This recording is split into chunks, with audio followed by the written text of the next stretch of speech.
Welcome to the debate. Today, we confront a really fundamental question, sitting right at the intersection of digital money and global finance. Is the largest disruption in the global monetary system actually, providing life support to the very structure it aims to destroy? Yeah, we're examining the dramatic rise of U.S. dollar-pegged stablecoins, alongside this massive institutional investment flowing into Bitcoin.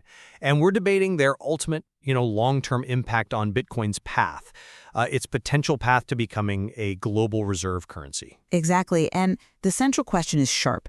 Do these dollar-backed stablecoins act as, let's say, essential high-speed on-ramps and liquidity conduits, propelling Bitcoin's ascent towards, significant figures? Or are they more like a centralized hospice for the U.S. dollar, strategically prolonging the inevitable demise of the traditional fiat system? It's a critical distinction. It really is. Now, my stance is this. I argue that institutional stacking and the, frankly, immutable dynamics of market cycles confirm Bitcoin's determined trajectory. I view all competing digital assets, and that includes stablecoins, as temporary, maybe even necessary distractions in a pretty predictable cycle of capital migration. And I take the necessary contrasting view here. I focus intently on the centralized, and I think inherently inflationary nature of stablecoins. I see them as financial instruments that artificially bolster the U.S. dollar's global dominance and, crucially, help service its staggering, what is it now, $36 trillion debt? So in effect, they're slowing Bitcoin's necessary disruption and allowing the current system to sort of limp forward, sustained by these modern rails. Okay, so let's lay out the core arguments. From my perspective, Bitcoin is fundamentally on its own unstoppable vector. It's driven by, iron laws of supply and demand. We are seeing definitive, accelerating signs of institutional acceptance that you just cannot ignore. The tightening supply curve is paramount here. Ancient supply coins held by long-term holders now definitively outpaces new issuance. That intensifies scarcity. Right. And to contextualize the scale of change, just consider the capital absorption. We've seen spot Bitcoin ETF assets surge to nearly, $180 billion. This isn't speculative retail noise. This is unprecedented traditional finance commitment. It signals a permanent capital migration. And beyond that, corporate treasuries are stacking now, holding 1.86 million BTC. That's about 3.4% of the total supply, a figure that's up over 50% year over year. So this absorption, combined with, frankly, unstoppable fiat inflation, drives the price ceiling toward what many analysts now project as possibly $2 million per coin. Stable coins, altcoins, they're transient. They're a necessary detour for speculators, maybe, but eventually the serious capital flows into the ultimate scarce asset. Okay, I see the argument about the capital flows, but I disagree on the timeline and the implications of stablecoins.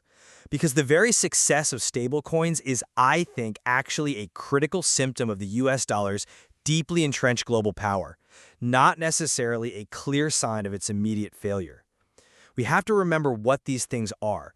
They're digital tokens issued by private, centralized companies, like Tether, which commands a massive, $142 billion market cap, that simply act as perfect U.S. dollar surrogates. Surrogates, yes. U.S. Treasury bills, often secured via large traditional financial institutions. Now, my concern is structural. First, these proxies, because they're private creations, add potentially infinite creation potential to the dollar supply, introducing noise and inflationary pressure into the crypto ecosystem itself. But second, and I think more immediately dangerous to the Bitcoin thesis, is that by utilizing vast quantities of U.S. Treasury bonds to back these assets, these private issuers create enormous non-governmental demand for U.S. debt instruments. Okay. This effectively helps finance the country's colossal $36 trillion debt and directly offsets interest rate pressures. This is precisely why I call the situation a hospice. It uses this sleek, modern financial technology to provide critical life support to a system that is, fundamentally insolvent. That's a powerful point about the mechanics of debt financing. I grant you that. But I think it misses the foundational monetary reality. The existence of dollar surrogates, however centralized they might be, doesn't change the fundamental truth that the U.S. dollar system is, structurally speaking, the mother of all Ponzi schemes. It's a non-existent, digitally inflated currency system that absolutely demands perpetual expansion just to sustain itself. Well, the metaphor is strong. But Bitcoin, by contrast, remains the true escape hatch. It's unconfiscatable, it's impossible to control, it's permissionless. It represents the state's worst-case scenario. The proliferation of the fiat system, including the advent of stablecoins and the resulting T-bill demand you mentioned, merely serves to highlight and, I think, intensify Bitcoin's superior permissionless edge. Every dollar proxy created, every layer of centralization, it just makes Bitcoin look stronger by comparison. The stablecoin market might stabilize debt for a few years, sure, but it cannot fix the currency's terminal velocity towards zero purchasing power. I agree that Bitcoin offers the ultimate permissionless edge. Nobody's debating that. But we really have to discuss the scale of the stabilization effect happening today. You're right that stablecoins are essentially, thin air backed by thin air, referencing the fact that their backing U.S. treasuries are themselves printed out of thin air by the government. But when Tether alone holds over $140 billion in T-bills, that is a massive tangible subsidy on U.S. borrowing costs. Their primary function today, I'd argue, is not really to smoothly transition millions into decentralized finance.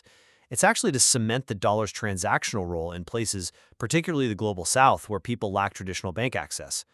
The U.S. establishment sort of embraces stablecoins precisely because they generate this urgent demand for treasury bills, reinforcing the debt spiral that's necessary to keep the current political and financial machine running. But that perspective, I feel, underweights the predictable capital cycle that this whole space runs on.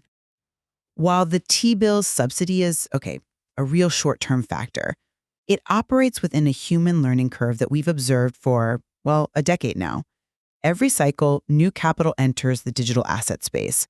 And what do? They invariably chase yield, novelty, or quick gains in speculative assets. Altcoins, meme coins, maybe even high-yield stablecoin opportunities. The shiny objects. Exactly. But this temporary diversification, it's not a permanent state. It's a temporary diversion. Ultimately, the capital, seeking ultimate safety and non-sovereign scarcity, it migrates back to the most liquid and secure base layer, Bitcoin. The efficiency of capital demands that the strongest asset absorbs the most value over time. Every temporary bubble or distraction simply accelerates the education of market participants. It teaches them the lesson that scarce, decentralized money wins out over inflationary, speculative alternatives in the long run. I see the cyclical argument, I do. But that constant, high-volume distraction, it slows the necessary transition by absorbing just too much energy and liquidity.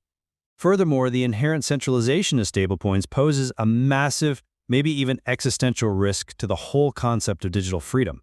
Look at the rise of central bank digital currencies, CBDCs, in Europe and China. Right, a serious threat. A very serious threat. They're being developed as potentially totalitarian instruments of surveillance that could enable rationing of money based on, social credit scores. This highlights the acute danger of any centralized digital money. Stablecoins, while they offer convenience, they remain centralized financial technology reliant on private institutions and government debt. They are not an escape hatch. Bitcoin is the only truly decentralized solution.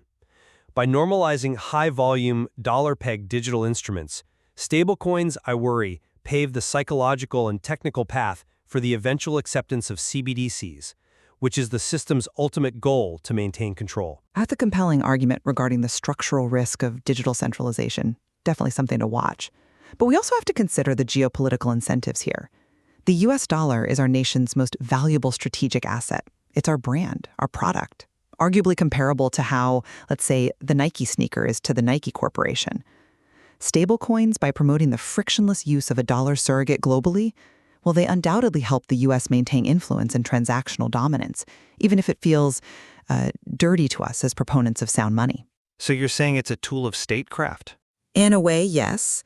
The US dollar, ironically, needs Bitcoin to eventually assume the role of a neutral reserve asset. But Bitcoin certainly doesn't need the US. The immediate conflict is geopolitical. We might soon see a counteroffensive from adversaries, perhaps Russia or China, trying to issue a gold-backed stablecoin. Such a move would further expose the instability and weakness of the purely fiat system. And I think that would actually accelerate Bitcoin's inevitable rise as the only non-sovereign hard money contender. Stablecoins are just a stopgap measure in this larger geopolitical chess game. While the geopolitical conflict is real, and yeah, the potential for a gold-backed challenger is a major threat, right now the immediate stabilizing effect, I believe, outweighs the long-term acceleration you describe. That $142 billion market cap of Tether alone means a massive globally tradable dollar surrogate is operating right now, funneling vast amounts of liquidity directly into U.S. debt instruments. This strengthens the existing financial structure. It makes the immediate move to a Bitcoin standard seem less urgent for the U.S. power structure. They can look at this stablecoin success, the dollar digitized, controlled by friendly private entities, and they might believe they've solved the digital money problem without having to surrender any monetary control to a truly permissionless asset like Bitcoin. It provides the system with life support and buys them time they desperately need. The stabilization factor, it slows the reckoning. Okay, summarizing my view then, the forces driving institutional demand, scarcity, and the absorption of capital into the Bitcoin network are, I think, undeniable and operating largely independently of the stablecoin mechanism. Every distraction, whether it's an inflationary altcoin or a dollar-pegged stablecoin, will eventually fade into a lower tier of significance as the relentless 4-year cycles repeat. Bitcoin is the world reserve currency destination, and the current market dynamics, even the stabilization effect you describe, are merely confirming its trajectory. Stablecoins might be a short-term delay for some, but fundamentally they function as a necessary high-speed infrastructure, an on-ramp that introduces billions in capital to the fundamental concept of digital scarcity, eventually directing that capital where it needs to go. The top layer? Bitcoin. And to summarize my position, the core disagreement really remains whether these current market mechanisms accelerate or materially delay the necessary financial reckoning. Stablecoins, while potentially a short-term facilitator of liquidity and global adoption, are fundamentally centralized inflationary tools. They prop up a broken U.S. financial structure by providing critical artificial demand for its debt. This structural complexity requires acknowledging that while Bitcoin is the inevitable long-term winner, the centralized forces are actively, and I'd say successfully, fighting the timeline of the inevitable. This leaves the near-term future highly uncertain. They are, in effect, a very effective hospice for the dollar system right now, not just an on-ramp to something better. Well, thank you for joining this thoughtful exchange. We hope this discussion has illuminated some of the nuances and the complexity inherent in assessing the global rise of digital currencies within your material. Specifically, whether these modern centralized tools function as an on-ramp or indeed a hospice for the prevailing system. There is clearly much more to explore here. Absolutely. If you enjoyed this, please follow, like, and share the podcast. You can also follow What Bitcoin Taught Me on Twitter, X, Nostr, Blue Sky, Threads, Instagram, Facebook, and LinkedIn for more insights.